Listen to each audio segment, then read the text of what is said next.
is KC Sports Network, proudly presented by Emprise Bank.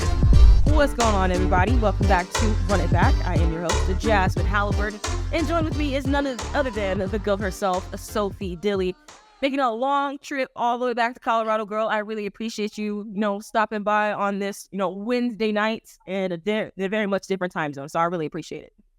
No, nowhere else I'd rather be. I'm back in my childhood bedroom and just excited to do another rendition of Run It Back. See now, Sophie, I know we're going to get this ball rolling. I know it's already been also talked about a lot just the past, literally, a week now of K-State athletic drama and whatever. A lot of people have talked about it. We ain't got to talk about it because that's old news at this point. But I know beforehand, all of that old news, some of it was kind of overshadowing how damn good our women's basketball team was. And this was kind of during that whole drama with President Linton and Naquan Tomlin. And the surprisingly, the least biggest news of that day was Colin Klein going to Texas A&M. Despite all of that, at that time, K-State women's basketball was beating the brakes off McNeese State. But no one paid attention to that because of all that drama that was going on. But we ain't got to fully talk about them beating the brakes off McNeese State. I wrote that down last week, but when I tell you they beat the brakes off them, they beat the brakes off them. So we ain't gotta kick them while they down some more of McNeese State when it's old news, right? And Sophie, what we really here to talk about is obviously K-State women's basketball is the truth. They're ranked number 16 right now. Literally just 2-3 days ago, they were ranked number 12. I don't know why they went down 4 spots. I don't know. I'm not the committee. I don't know who in front of them won some more games. I truly don't know, but they've been on a break for almost a week because they did not play again until Saturday, right? So right now, they're number 16. Why they're so low? I don't know, because I truly think they're top 10. But the reason why I do think they're top 10 is because not only did they beat the brakes off of McNeese State, I don't know, say a week ago, right? They also had, Sophie, I want to say this was the first inaugural Bill Snyder, what is it? Bill Snyder, I don't want to say tournaments, just inaugural Bill Snyder game, just something that was for Coach Snyder in St. Joseph, Missouri, right? Oh yeah, the Bill Snyder Basketball Classic. I was really thinking, I was like, wait a second. I think this is not, this is my first time hearing of this, but apparently Coach Snyder, and he's from St. Joseph, Missouri, the bro, is not only king in Manhattan, Kansas, he's also king over there too. So that's a really cool thing that they're doing over there. But the first time they've played Mizzou in what? I want to say since 2017, I think that number was being thrown around. I don't know. A long time, Sophie, a long time. But once again, this was a game that it was no competition. It truly wasn't. And also, before I get even more into it of why it was not a competition, Sophie, you watched the game. I watched the game. And I'm sure a lot of you guys watched as well. And the first thing you noticed was what the hell am I watching? Why does this look like an illegal streaming service of a high school playoff basketball game? Because it literally looked like it was practically being recorded off somebody's phone. And the quality was horrible. I was so close to not even watching it anymore, Sophie, because that was utterly terrible. Somebody got to get their ass beat for having that kind of quality for the first annual Bill Snyder Basketball Classic. Yeah, it reminded me of when we were trying to illegally stream the men's basketball tournament in the Bahamas, and even that seemed like a nicer setup, and that was an illegal stream. And I mean, that's a high school gym, and so it was kind of I don't know, it just didn't feel like it lived up to the standards that should be representing Bill Snyder, right? Exactly. I don't know what the truth of it was, because I know I complained about it on social media. I'm what the hell is this quality? The camera is poor. The audio quality is poor. You can barely hear Missy talking.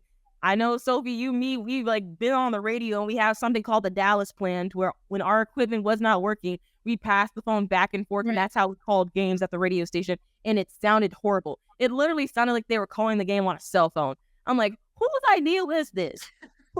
Whose idea to have the first inaugural Bill Snyder Basketball Classic, but two teams, former Big 8 rivals, former Big 12 rivals, to me for the first time in years, and this is what you're going to be on, crack stream, the legal streaming service on ESPN+. I heard rumors that ESPN Plus actually swooped in last minute to have this game broadcast because it originally wasn't supposed to. I'm like, look, You have one of the best teams in the country, once again, who I think should be top 10 if I was an AP voter, but I am not. And also you have this other team who's up and coming in the SEC with a brand new head coach.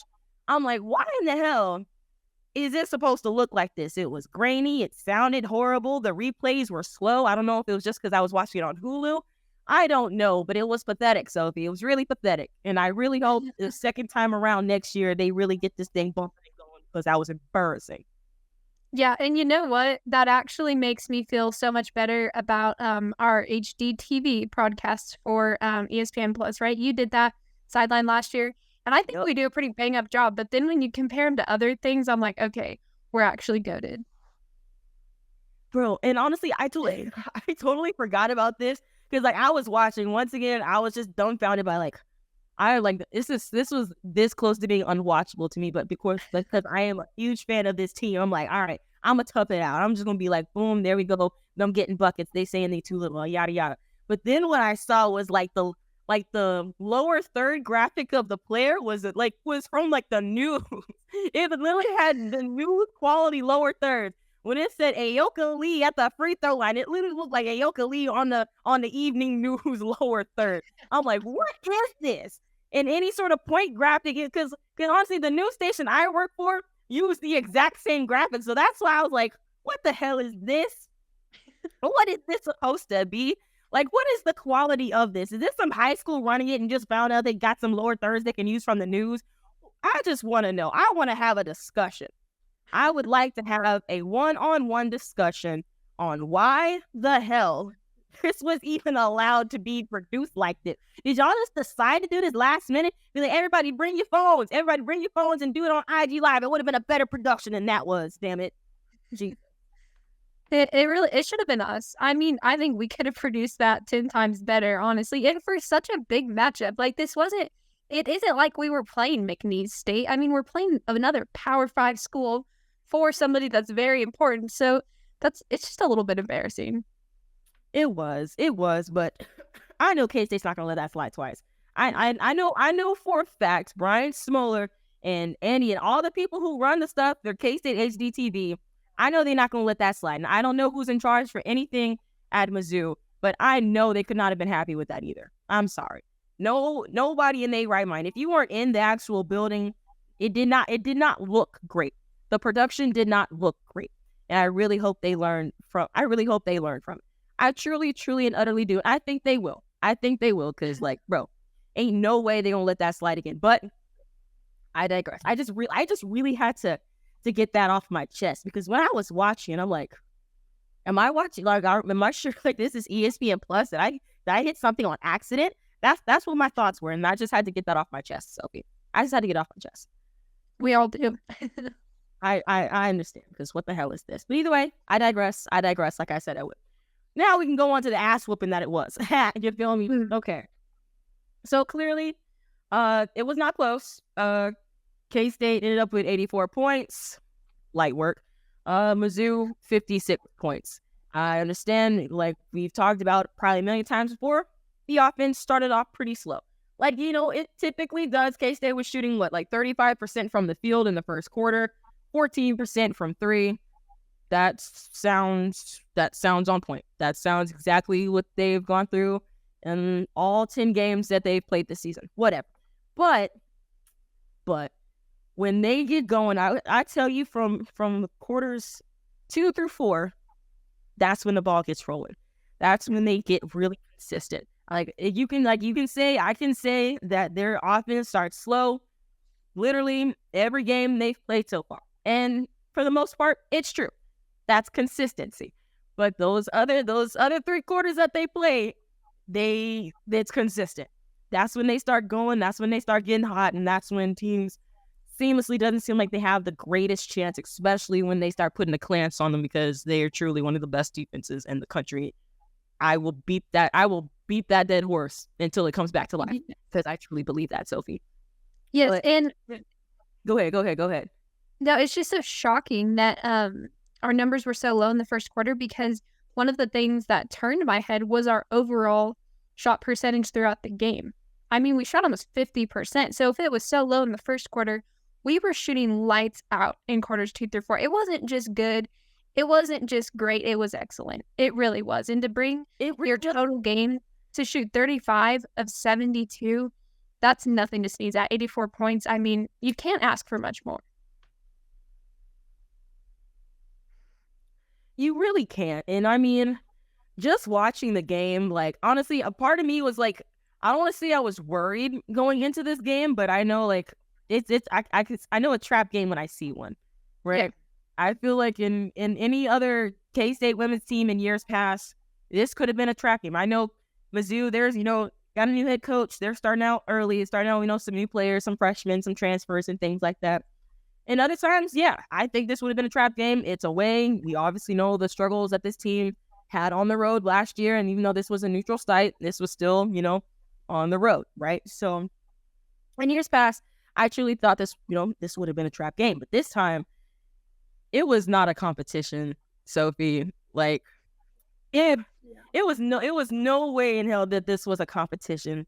Ayoka Lee, she was eating. She had 28 points. She was 1 rebound short of, I want to say, breaking the double record at K-State. It's either tying or breaking it, that it would have been that game. Even though she's going to have plenty of opportunities to do so. She ended the game with 9 rebounds. Yeah, she ended the game with 9 rebounds. Obviously, there's not very many people that can match up with Ayoka Lee. We understand this. We know this. But like you mentioned, Sophie, the team overall, they almost hit 50% from the field the entire game. That, if you want to get down to specifics, it was 48.6 for the entire game. And I think, gosh, what was the quarter breakup of what they were doing? Yeah, they had a 36-point third quarter right out of halftime, and that's when things started to get a little iffy from us. Everybody was getting their shots, everybody was getting their buckets. It's just to the point where I'm like, Mizzou's too small. They're just too small. Yeah, and that's funny because the third quarter is, I feel like, every team's Achilles heel, right? Football, basketball, it doesn't matter the sport. No one usually comes out of the half strong. And so to score 36 points, like, okay, we'll take it, right? I mean, it's not very often that happens for a basketball team. And I just want to reflect, this is a little bit off topic, but I'm just staring at the score sheet, and 9-1, Jazsmin, 9-1 feels pretty good for our non-con record. We start conference game in 2 weeks, a gauntlet of a conference, right? 9-1 with your only loss to Iowa, and those 9 include a win over Iowa. Like, that number is like, that's a pretty cool number to me. I just had to bring that up. Like, no, it's truly bringing a smile to my face, because I'm looking at the Big 12 stats right now, especially defensively. Right now, overall defensively, K-State is second behind West Virginia, with teams averaging literally like less than like a tenth of a point behind West Virginia. Teams averaging against West Virginia is 51.2. Teams averaging against K-State is 51.5. And I'm really thinking, I'm like, okay, respectable, not really that big of a difference. But now I had to look at West Virginia's non-conference schedule, because I know ours. Yeah. I know ours. We played top 4 Iowa twice. We played North Carolina, who I want to say was number 16 at the time.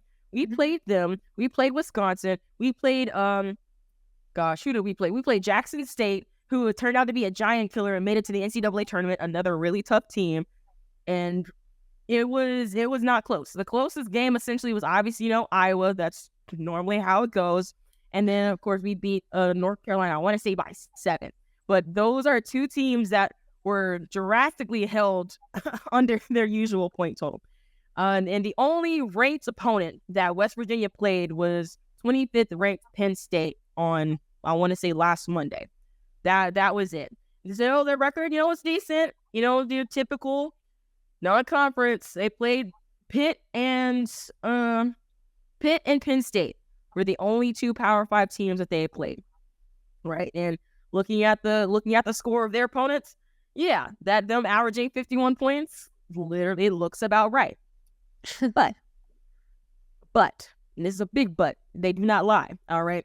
Our non-conference schedule is obviously much, much stronger than what West Virginia is. So truly looking at these numbers, and honestly, I'm gonna pull up some more too. K-State is the best defensive team in the Big 12. Easily, like, it is literally K-State at the top, a point free throw percentage or a point field goal percentage. K-State is at the top. Really big gap between the next team, which is TCU, which is obviously is improving because we'll see them down the line. Three-point shooting. K-State is second. You're not getting 3-pointers off this team. You didn't last year. You're damn sure not going to do it again this year. Rebounding. Obviously, Ayoka making that better, but honestly, we could be better at it. K-State is, I think, 8th at opponent rebounds. Combined team rebounds, K-State is top 4. And forcing turnovers, K-State is number 4. So K-State is top 5 in a lot of these things of defensive categories. And it's simple. It's really simple. It's simple math on what they're going to do. And so we're going to keep probably talking about this a little bit more after we come back from break. Please, everybody, hit up Home Field Apparel. I got this really sick sweatshirt that I'm wearing right now with the K-State on the side. You feel me? Get your gloves, get your hat, get whatever the hell you think you want at homefieldapparel.com because they got you covered. And also, none other than Studio Wax. My girl Kylie, she'll get you taken care of. We'll be right back on Run It Back on the Kansas City Sports Network. Thanks for listening to KC Sports Network. Make sure you download our new app. Find it on the App Store or Google Play. Just search KC Sports Network. Welcome back to Run It Back. Thank you for coming back after that very, very short break. So we were getting really into it with defense. I know I was honestly rambling on because, Sophie, you mentioned that you love defense. Girl, I love defense. That's because I wins championships. And if K-State has that opportunity to win a championship, they're going to do it on their defense. But, Sophie, I want to talk about their offense a little bit because we know that they're good on defense. They're one of the best defensive teams in the country. They've played enough teams to make me think that. Obviously, I'm just not talking out the side of my neck. I truly believe that. And so we've got to look at it offensively because I mentioned it a couple weeks before. I'm pretty sure I mentioned it to you that I know it's been a struggle to start the season. I truly don't believe it will stay a struggle once we get even halfway to the halfway point of the season, right? Because it's already starting to get better. But I know Gabby Gregory, she's been struggling from the floor a little bit offensively, and I know Gisela Sanchez was as well. But with each and every game, they're starting to get a little bit more comfortable getting the ball into the hoop. Starting with Gabby Gregory, she had, I want to say, if I can look at this correctly, she had 10 points the other night against Mizzou, and Gisela Sanchez, she had 8. If they can consistently get those points, I truly think that K-State will average in the 80 points a game. Yeah, I totally agree with that. And I mean, I have to go off for a minute because I'm not saying that I have a favorite player, but if I did, it would be Gisela Sanchez. And you guys probably have figured that out by now. She just impresses me so much. 4 for 7, with the time that she gets, and Jeff Mitty does a great job of working in those 3 girls off the bench specifically, but with the time and opportunities that she gets, she just seems to capitalize because she knows basketball. Her basketball IQ is crazy to me because of the Spanish national team and other things like that. And taking advantage of those opportunities, she's 4 for 7 from the floor. And I just love that she takes her shot. She's not scared to shoot the basketball. And you can trust her with the basketball. It's not like you're like, is it going to go in? Is it not? She's finding her rhythm. And she's somebody that when I see her in mid-court range, or mid in the paint, I want her to shoot the basketball. I don't want her to pass it. Honestly, I feel like that might be her best shot. Is her at that free throw jumper when teams just decide to play drone all of a sudden.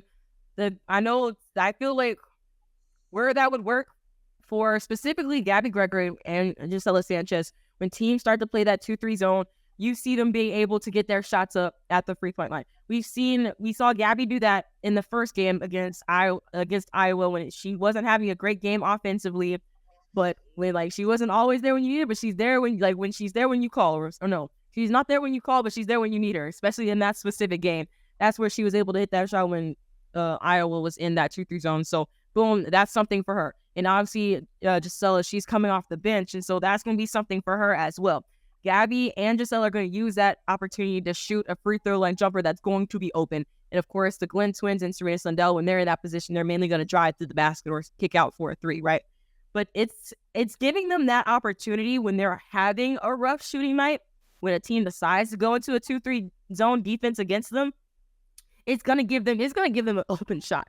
And I think that's something that can get their confidence up even more because we know Gabby can score, obviously, duh. And we know that Gisela Sanchez, even though we didn't see her last year, we saw how good she was doing in the under-20 Spanish team, right? Doing really well over there and them starting slow offensively. And I think them having that chance in that 2-3 zone, knowing how offensively of a difference maker they can both be, them having that opportunity in that 2-3 zone, it's just going to open up a lot more for them. Right. And what I love about this team is that they can pick apart a defense like no other women's team that we've had. You know, I mean, as long as I can remember, we've been good. We've had some decent teams, but this team just eats away at the defense. And that's incredible to me, right? Because they take what they get. They're so patient with it. They don't rush their shots. And Jazsmin's done a great job of teaching them how to take what they can get and what the defense gives them. And there's not any of the 8 players that play mainly that I wouldn't trust with the basketball. And if you look with this year's trends, some outsiders might be like, well, Gabby Gregory hasn't shot well this year.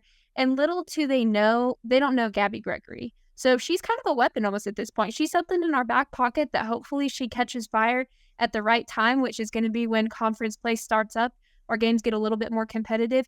And like I say, out of those 8 girls, I trust any of them with the basketball. There's not one where I'm like, I wouldn't want you to shoot that.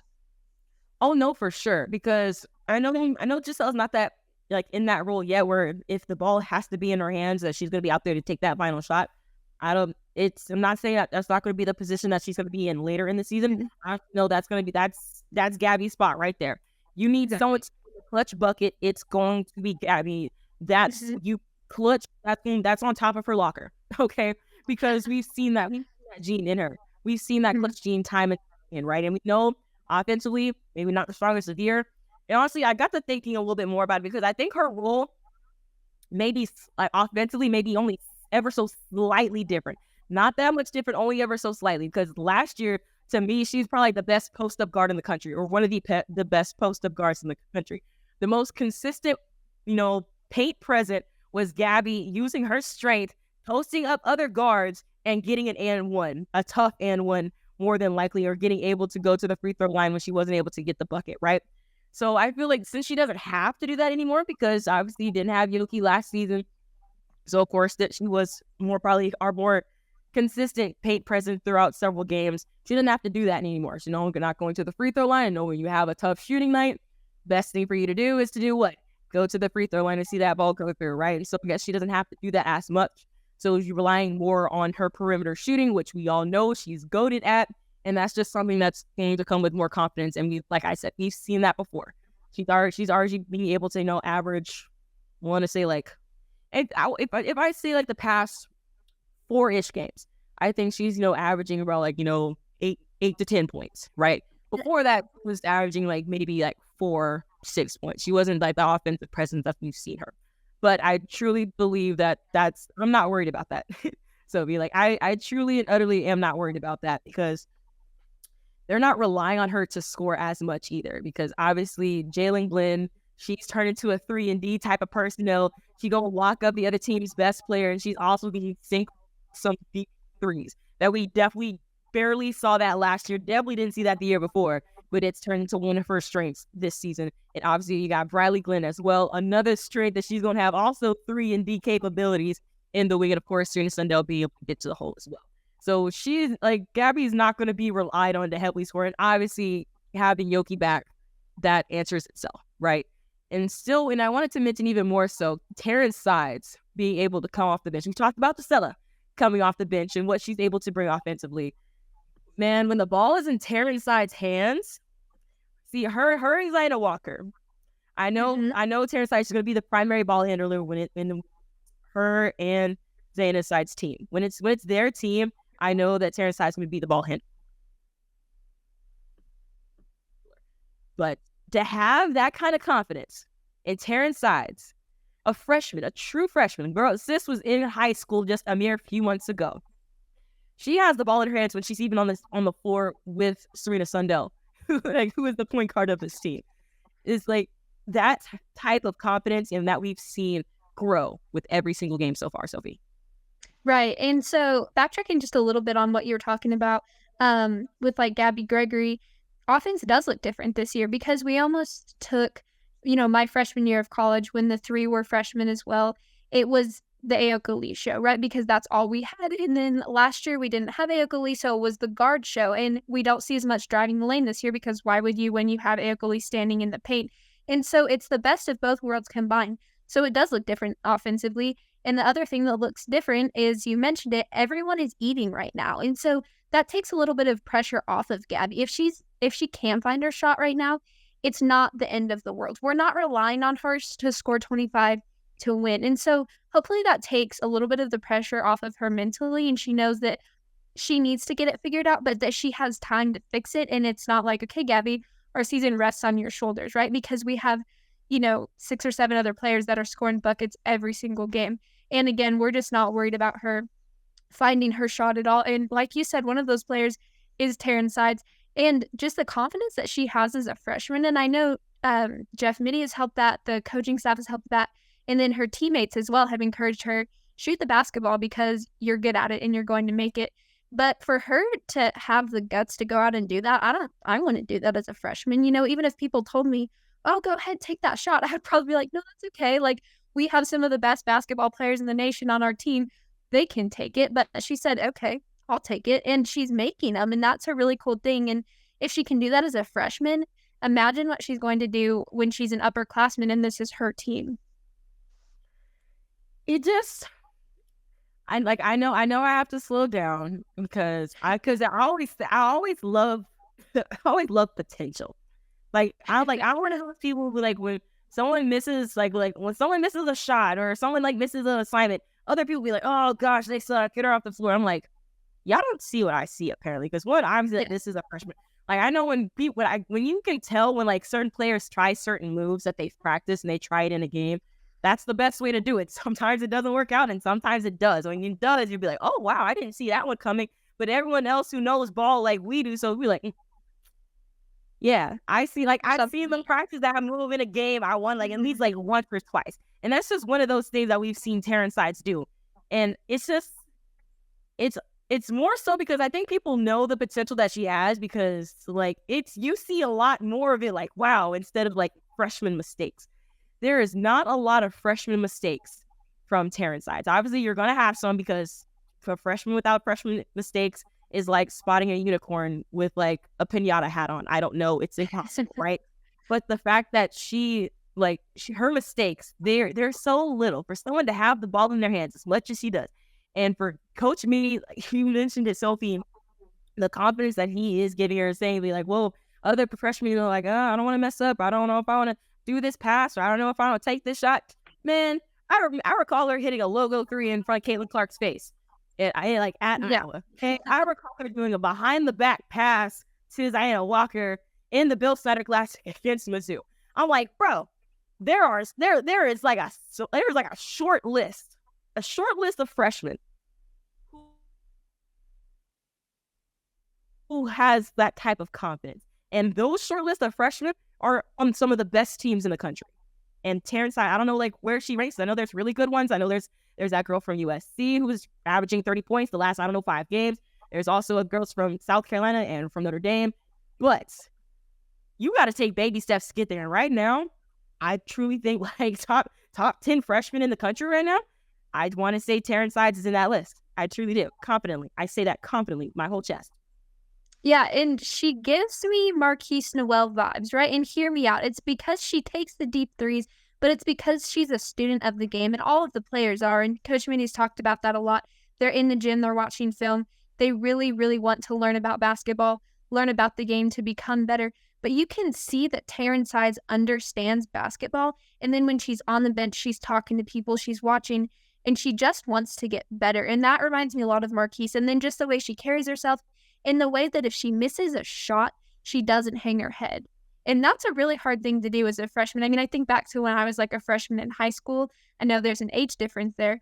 But when you're a freshman of, any classification, you miss a shot and you're like, oh man, the seniors are going to hate me now, right? And so for her to just be like, oh, that, it happened, I'm going to get the next shot, and for them to reassure her is a really cool dynamic. And she's just fitting in so well with this team. And I was worried that there wouldn't be a place for her, and I was so wrong by that. And I'm glad that she's found her way into this team and that Jeff has had the confidence in her to put her in those 8 that dabble in every single game. Honestly, I feel like, because that makes me want to go back to it, because that there is no pressure to me on any specific player to score. It gives other players that confidence to be able to shoot. Now they don't have to focus on just forcing the ball to Ayoka all the time. Now they don't have to focus on having Gabby have the ball literally on the majority of the possessions and have her shoot the ball on those possessions. I don't think they have to. There is no need to worry about that anymore, because you literally have bucket getters from position 1 through 5, and then positions, 7, 8, 9 coming off the bench. Like, it's like you don't have to worry. There's not a whole lot of a drop off when you have subs coming in. There really isn't. Obviously, like I said, we talked about Terrence Hyde, we talked about Priscilla Sanchez. We barely talked about Xana Walker today, even though we know that she can go get buckets. She only had, I think, 4 points against Mizzou, but we've seen her. We've seen her do it. We asked her to go out there and get a bucket right now. I'm gonna be 10 toes down that she's gonna go get one. We're like completely and utterly confident. I know some other times, some players, you ask them to go get a bucket, and you're like, man, maybe not right now, but I think she'll get there. No, she's there right now to be able to go get a bucket. Like, this is the deepest team that we've had in a very, very, very long time. Like, players who don't get to play a whole lot are getting to play at the end of these games because of how dominant K-State is being. Like, we didn't get to see Jamia Harris last year because I think she was hurt early in the season. Heavenly Greer, we've seen her. She's one of the who bust out a couple moves, little post up turnaround fadeaways that we've seen her hit a couple times. One of those moves that she obviously practices and then puts them in during game time when she's given that opportunity to play. Then obviously, I haven't even talked about Eliza Maupin. She hasn't even gotten her time to shine, even though she was one of my favorite players to watch last year. Obviously, she hasn't gotten that opportunity as much because Ayoka Lee's coming back, and because they have Amani Lester as well, who's just, still developing to replace Ayoka Lee, being that, big body, that big presence in the paint, right? And Eliza Maupin is more that finesse player. Obviously, Heavenly Greer is that post-up, strong player who's going to definitely get you some use her defense, right? Like, the capabilities of this team, to me, are, almost endless. Mm-hmm. Yeah, and that's the possibilities are endless with this roster. And I look at it and I just, I get so excited. It just makes me giddy because where deep teams win, they win in March. And if you don't have a deep team, you could have a really great starting 5, but you're probably not going to make it very far in March. And so when I look at this team, I know that's months away still, and we have a whole Big 12 conference schedule to play, which is going to be tough in itself, and we'll use that deep team. But this just makes me so excited because I know we can compete, and I know we've been playing competitive games, like you said, in our non-con, but I cannot wait the 17 days until December 30th when we open that conference schedule, because I'm going to be going nuts. 2 games a week, and we're just going to compete. And I love when we have a team that's gritty and just competes with other people. It's going to be something to watch. Honestly, here, let me go through, you never want to underestimate any opponent that you have. I know until in the next 17 days, we got North Florida, we have Oral Roberts, we have Southern. Those are the 3 schools that we have left before we start getting into conference play. And then we right off the bat we start playing the newbies of the conference. We play Cincinnati, we play Houston, we play UCF. They actually played Houston in the non-conference last year and actually handed it to them. Right. One day, it was early non-conference last year, so I don't remember what the score was. I just remember I was doing the sideline for that game, and I asked Coach Minnie, how to feel to be being able to see a team that you're going to be seeing consistently now that they're going to be in the conference next year. And he said, it was good being able to see a new team, yada yada, coach talk, whatever, right? So this is a team that they're already familiar with. I don't know how good Houston is to start the season, but whatever. Then of course, first game of the season in Cincinnati, then Houston, then UCF, and then I think they're gonna be tested early as far as this Big 12 conference. You say things go well. first 3 non-conference games against, the newbies. Then you have Oklahoma and Texas, and then at TCU. Okay, that's already 3 major tests. One, Oklahoma was a really good team last year.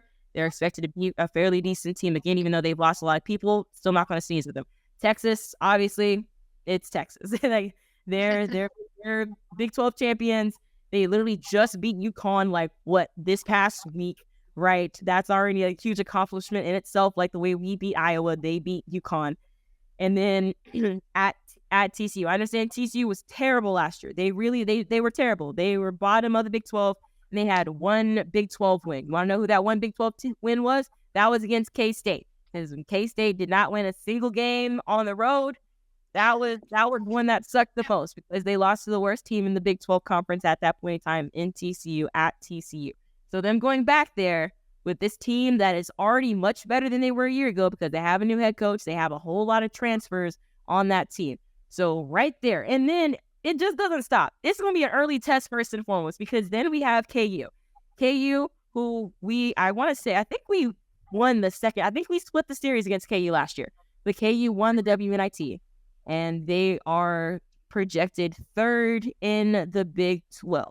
Yeah, they're just ahead of us, because we were projected 4th, and it was Texas, Baylor, KU, and us. If I didn't switch Texas and Baylor around. But of course, after KU, then we do have Baylor. So we know what this team has done against non-conference already. Sophie, tough non-conference, but it doesn't. And after those next 3 non-conference games, who I would like to see if it would, confident that it could be a win. They gotta buckle up real quick after that.